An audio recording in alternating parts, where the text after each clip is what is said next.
আল্লাহু আকবার, আল্লাহু আকবার, আল্লাহু আকবার। হঠাৎ করেই দেখতে পাই নদীতে একটি বাচ্চা ভেসে আসছে। বাচ্চাটি মৃত কিংবা জীবিত কেউ বুঝতে পারছে না। এরই মধ্যে একজন ব্যক্তি লাফ দিয়েছে সেই বাচ্চাটিকে উদ্ধার করার জন্য। পিছে পিছে আমরাও দৌড় দিয়েছি সেই বাচ্চাটিকে রক্ষা করার জন্য। উপরওয়ালা দেখা যাক এই বাচ্চাটিকে প্রাণ ফিরিয়ে দেন কিনা। এরই মধ্যে অনেকে চিল্লাপাল্লা শুরু করে দিয়েছে, অনেকেই দৌড়ে গিয়েছে সেই বাচ্চাটিকে রক্ষা করার জন্য। ইতিমধ্যে সেই বাচ্চাটিকে নদী থেকে তুলে আনছেন সেই ব্যক্তি। বাচ্চাটি একদম নড়াচড়া করছে না। বাচ্চাটিকে আস্তে আস্তে নদীর পাড়ে নিয়ে আসা হয়। এখনো কিন্তু বাচ্চাটি কোনোভাবেই নড়চড় করছে না।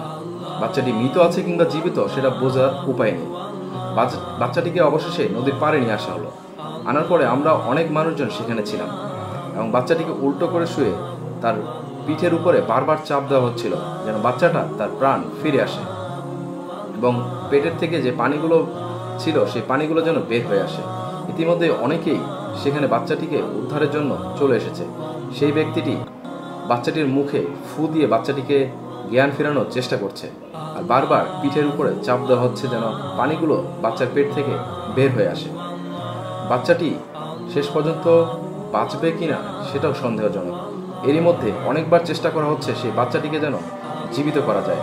বারবার ফু দেওয়া হচ্ছে। অবশেষে বাচ্চাটি কিন্তু জীবিত আমরা দেখতে পাচ্ছি এবং বাচ্চাটিকে দ্রুত হাসপাতালে নিয়ে যাওয়া হচ্ছে। স্থানীয় লোকজন সেই বাচ্চাটিকে উদ্ধার করেছে এবং এই বাচ্চাটিকে এখন হাসপাতালে নিয়ে যাওয়া হবে তার ট্রিটমেন্টের জন্য।